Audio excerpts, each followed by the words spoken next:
எல்லாருக்கும் வணக்கம். இந்திய அரசியல் சாசனம் நம்ம தமிழ்நாட்டில் இருக்கிற எல்லாருக்குமே கொடுத்துருக்கிற உரிமையில் ரொம்ப ரொம்ப முக்கியமானது ஓட்டிங் ரைட், வாக்குரிமை. ஒரு மனுஷன் உயிரோடு இருக்கான்றதுக்கு அடையாளமாக இருக்கிறதுல அவனோட ஓட்டுரிமை ரொம்ப முக்கியம். அதனால தான் voting is not only our right but also our life. ஒரு முக்கியமான விஷயத்தை பற்றி இப்போ நான் உங்ககிட்ட ஷேர் பண்ண போகிறேன். இது நான் ஃபஸ்ட்டு கேள்விப்பட்ட உடனே எனக்கே ரொம்ப ஷாக்கிங்காக தான் இருந்தது. இப்போ நான் பேசிகிட்டு இருக்கிற இந்த நேரத்தில் தமிழ்நாட்டில் இருக்கிற நம்ம யாருக்குமே ஓட்டு போடுற உரிமையே இல்லைன்னு சொன்னால் நம்புவீங்களா? நான் நீங்கள் உட்பட யாருக்குமே அது இல்லை. நான் பயமுறுத்துறேன்னு நினைக்காதீங்க, அதுதான் நிஜமும் கூட. கொஞ்சம் ஏமாந்தால் நம்மளை மாதிரியே இன்னும் லட்சக்கணக்கான பேருக்கும் இதே நிலைமை தான். ஓட்டு போடுற அந்த உரிமையே இல்லாத மாதிரி ஒரு நிலைமை வந்தாலும் வரலாம். இதுக்கு மெயின் ரீசன் அந்த எஸ்ஐஆர், ஸ்பெஷல் இன்டென்சிவ் ரிவிஷன், சிறப்பு தீவிர திருத்தம். இப்போது இந்த எஸ்ஐஆர் நம்ம தமிழ்நாட்டில் எப்படி ஒர்க் ஆக போகுது? கடந்த ஜனவரி மாதம் எடுத்த அந்த கணக்கெடுப்பில் 6,36,00,000 வாக்காளர்கள் நம்ம தமிழ்நாட்டில் இருக்கிறாங்க. ஆனால் அவங்க யாருக்குமே இந்த ஓட்டு போடுற உரிமையே இல்லை. அந்த பிஎல்ஓன்னு சொல்லுவாங்க, பூத் லெவல் ஆஃபீஸர்ஸ், வாக்குச்சாவடி நிலை அலுவலர். அவங்க தான் வீடு வீடாக போய் அந்த ஃபார்மை கொடுப்பாங்க. அதை நம்ம ஃபில்அப் பண்ணி கொடுக்கணும். அதை தேர்தல் ஆணையம் அதை எடுத்துகிட்டு போய் அதை ஸ்க்ரூட்டினைஸ் பண்ணி அது எல்லாமே கரெக்டாக இருக்கான்னு செக் பண்ணி பார்த்ததுக்கப்புறம் அந்த வாக்காளர் பட்டியலை வெளியிடுவாங்க. அந்த வாக்காளர் பட்டியலில் நம்ம பேர் இருக்கணும், அப்போ தான் நம்மளால் ஓட்டு போட முடியும். அந்த புது பட்டியல் வர்ற வரைக்கும் நம்ம வாக்காளர்களான்றது அது உறுதியே செய்ய முடியாது. இன்கேஸ் அந்த புது பட்டியலில் நம்ம பேர் இல்லைன்னா அது ஒரு தனி ப்ராசஸ், அது ஒரு தனி ஃபார்ம், அது ஒரு தனி கிளைம்ன்ற மாதிரி அது ஒரு வேறு வேலை. ஸோ இந்த மாதிரி நிறைய சிரமங்கள் குழப்பங்கள் இருக்கிறதுனால மக்களுக்கு இது மேலே ஒரு கன்ஃபியூஷன் ஒன்று இருக்குது. இது என்ன வெரிஃபிகேஷனா இல்லை ஒரு மறைமுக ரீரெஜிஸ்ட்ரேஷனா இல்லை இது ஒரு நியூ ரெஜிஸ்ட்ரேஷன் மாதிரியே தானா அப்படின்ற மாதிரி நிறைய கன்ஃபியூஷன் இருக்குது. அவங்க செய்ய வேண்டியதெல்லாம் ஒன்று தான். இந்த மாதிரி வீடு வீடாக போய் அந்த என்யூமரேஷன் ஃபார்ம் நம்ம ஃபில்அப் பண்ணி கொடுக்கும்போது அதுக்கான அக்னாலேஜ்மெண்ட்டை அந்த பிஎல்ஓ அந்த ஆஃபீஸர்கிட்ட இருந்து நீங்கள் வாங்கிக்கணும். அது ரொம்ப ரொம்ப முக்கியம். இது நான் சொல்கிறது வாக்காளர் பட்டியலில் ஆல்ரெடி உங்கள் பேர் இருக்கிறவங்களுக்கு நான் சொல்கிறேன். இப்போ புது வாக்காளர்கள், ஃபஸ்ட் டைம் ஓட்டர்ஸ், அவங்களுக்கு ஃபார்ம் 6ன்னு ஒன்று இருக்குது. அதை நீங்கள் ஃபில்அப் பண்ணி நீங்கள் உங்கள் ஏரியாவில் இருக்கிற சம்மந்தப்பட்ட அந்த உங்கள் அலுவலகத்தில் நீங்கள் டைரெக்டாகவும் சப்மிட் பண்ணலாம், இல்லை நீங்கள் ஆன்லைன்லேயும் சப்மிட் பண்ணலாம். அப்படி ஆன்லைனில் நீங்கள் சப்மிட் பண்ணிங்கன்னா அதுக்கான ஸ்க்ரீன்ஷாட்டை எடுத்து வச்சுக்கோங்க.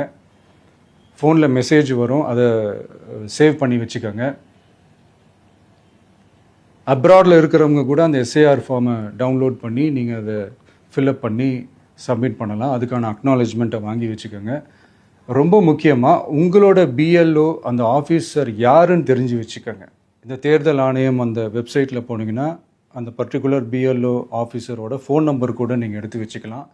இன்கேஸ் உங்களை யாரையும் ரீச் பண்ணலை இல்லை உங்களுக்கு அந்த ஃபார்ம் கிடைக்கல அப்படின்னா நீங்கள் அவரை காண்டாக்ட் பண்ணி அந்த ஃபார்மை வாங்கி நீங்கள் ஃபில்அப் பண்ணி நீங்கள் சப்மிட் பண்ணலாம். ரொம்ப முக்கியமாக அதுக்கான அக்னாலேஜ்மெண்ட்டை வாங்கி வச்சுக்கோங்க. இது எல்லாமே சரியாக செஞ்சாலும் இந்த எஸ்ஐஆர் மேலே சில டவுட்ஸ் இருக்குது.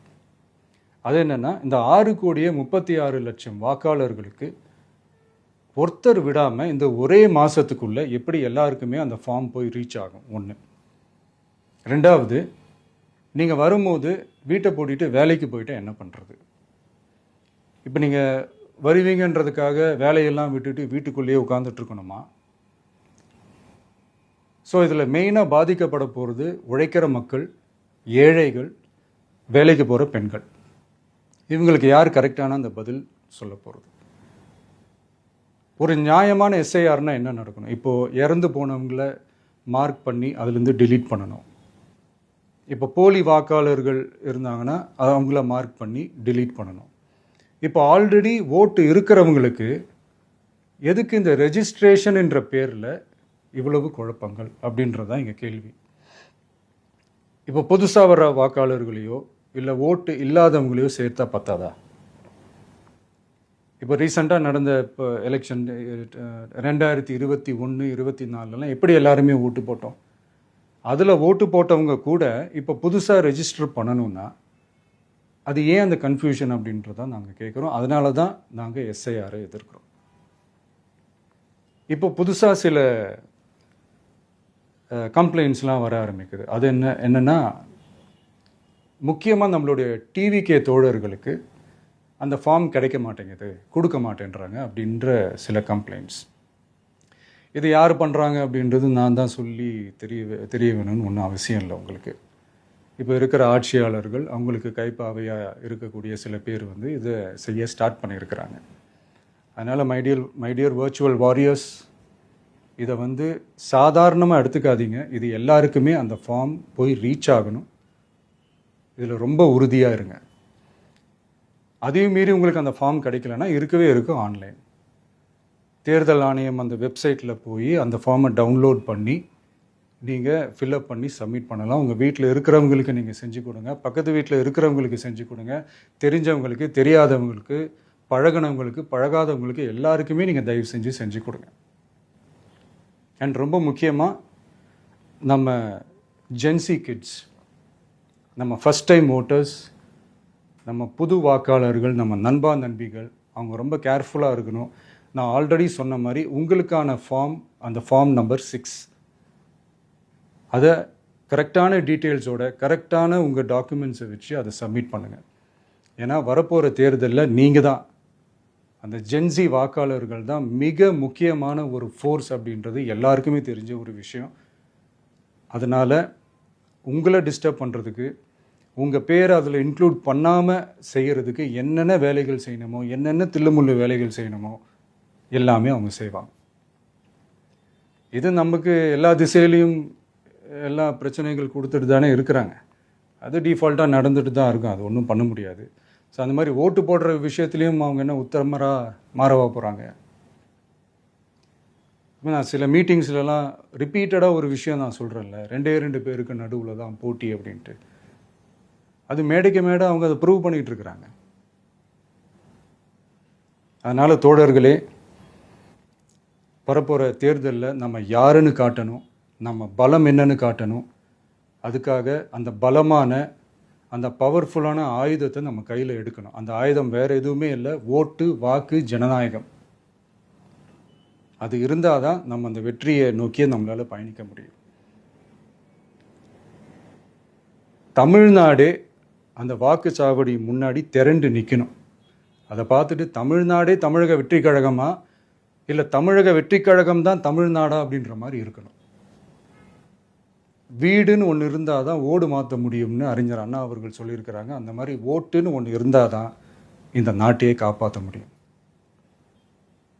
அப்புறம் இன்னொரு முக்கியமான விஷயம், அந்த எனிமரேஷன் ஃபார்ம் நீங்கள் ஆன்லைனில் நீங்கள் ஃபில்அப் பண்ணும்போது அதில் ஒரு சில ப்ராப்ளம்ஸ் வர்றதுக்கு வாய்ப்பு இருக்குது. அது உங்களுடைய ஓட்டர் ஐடியில் இருக்கிற உங்கள் பேரும் ஆதார் கார்டில் இருக்கிற பேரும் அந்த ஸ்பெல்லிங், இனிஷியல்ஸ் எல்லாமே ஒரே மாதிரி இருந்தால் தான் அது அக்செப்ட் ஆகும், இல்லைன்னா அக்செப்ட் ஆகாது. அது கொஞ்சம் கேர்ஃபுல்லாக பண்ணுங்கள். அது கொஞ்சம் யூசர் ஃப்ரெண்ட்லியாக இருக்கலாமேன்னு கேட்டதுக்கு அதெல்லாம் முடியாது, அதுக்கெல்லாம் வாய்ப்பு இல்லை, அதுக்கெல்லாம் ஆளுங்க இல்லை, பண்ண முடியாதுன்னு ரிப்ளை பண்ணிட்டாங்க. ஸோ அதனால் மைடியர் டிவிகே தோழர்களே, மைடியர் ஜென்சி படை பலமே, உஷாராக இருங்க, கான்ஃபிடெண்ட்டாக இருங்க, நல்லதே நடக்கும், வெற்றி நிச்சயம். மீண்டும் சந்திக்கும் வரை நன்றி, வணக்கம்.